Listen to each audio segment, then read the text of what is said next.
The CDC has confirmed what I've been screaming about all week long. Despite how popular the move may be, it's still too early to straight up eliminate the federal travel mask mandate.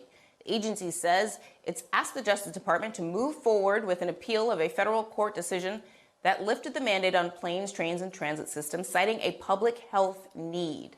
And that's likely because COVID is very much still here. And every day, an average of nearly 400 people are still dying. We're an arm's length away from hitting 1 million Americans dead from COVID-19. And it's easy, amid everything else that's going on, to just look at that as another number on a graph. But social media accounts like Alex Goldstein's Faces of COVID remind us that these are very much real human beings. Like Steph Keller, who's remembered for her laughter, her smile, and her fun-loving spirit. And Michael Ortiz, who left a lasting impression on everyone he met, even if it was for a brief moment. And David Reed, who loved all types of music, was an avid Star Trek watcher, and advocated for everyone in his community. Joining me now is Dr. Abrar Karan, an infectious disease doctor at Stanford University. Also with us, creator of Faces of COVID, Alex Goldstein. I'm really grateful to both of you for being here today. Dr. Karan, we're currently experiencing an uptick in cases across the country, which is why I'm very frustrated by the removal of the mask mandate. There's concern that a more transmissible Omicron subvariant is now the dominant COVID strain, and a new strain of that subvariant is behind the outbreak and uptick in upstate New York. Speak to the risk of removing mask mandates in this current landscape. Absolutely. I mean, this is the worst time that you'd pull back on mitigation measures such as mask mandates in these very crowded places where people are moving around for transportation. They can't avoid it, right? People need to be on buses and trains to get to work. And then on top of that, they're going to different places. So they're spread. If they do get infected in these tight, packed compartments, they're going to different parts of the state, different parts of the country, and potentially could be spreading and seeding new outbreaks. So this is not the time that you pull back on mitigation. This is the time where you wait and watch and see what happens, just as the CDC wanted us to do. I mean, this ruling doesn't, in the appeal process, the appeal itself doesn't mean that masks are going to come back on planes and trains right away. The administration isn't actually asking for that, at least not yet. I mean, Doctor, do you think that's a mistake? Do you think that we need these mandates back in place ASAP?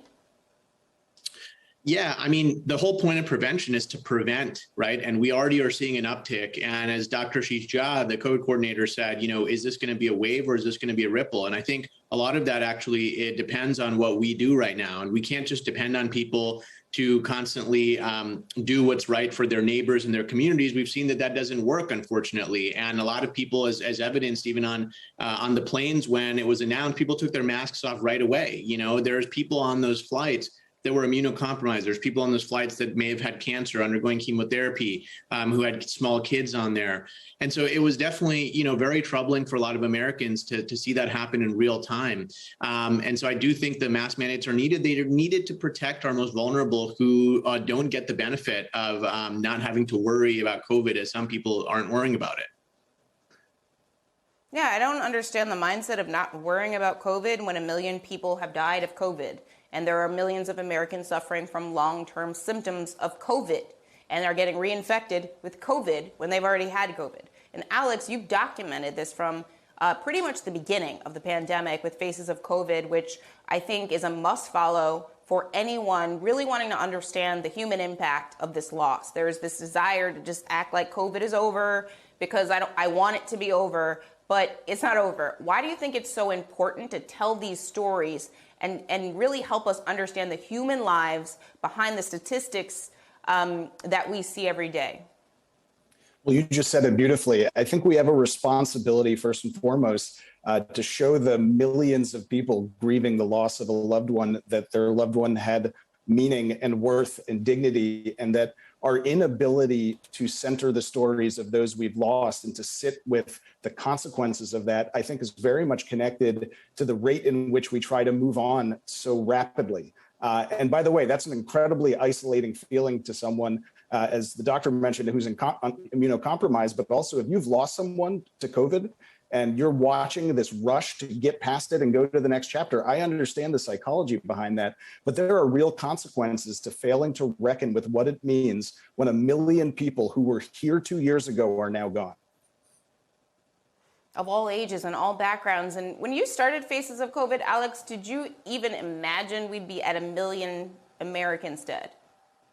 Never. This project has been going on for more than 2 years now, and I thought it was going to be a month or two, and that was sort of a worst case scenario. And now it's sort of, for me, grown into what feels like a responsibility to keep centering these stories for the families who have lost someone, to help them feel less alone, but also in the hopes that it may help us make better public health decisions if we make it harder for people to look away. And that includes policymakers, right? It is too easy in this pandemic to pretend these people aren't dying. 651 people died of COVID yesterday in the United States. And our inability to reckon with that, to look at their faces, to say their names out loud has consequences. And there are also benefits to doing so and to pushing ourselves, even though it's painful and uncomfortable, to sit with it, to sit with what that means to not have these people here with us. And hopefully that will lead to better public policy. And perhaps most importantly, a reminder to folks that we have a responsibility to each other to take care of each other. These are our neighbors. These are our friends. These are our family, our coworkers.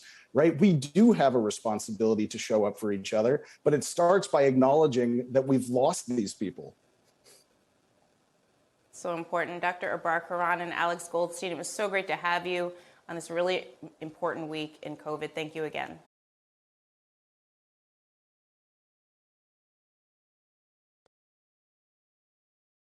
Hi, I'm Zerlina Maxwell. Thanks for checking out our channel on YouTube.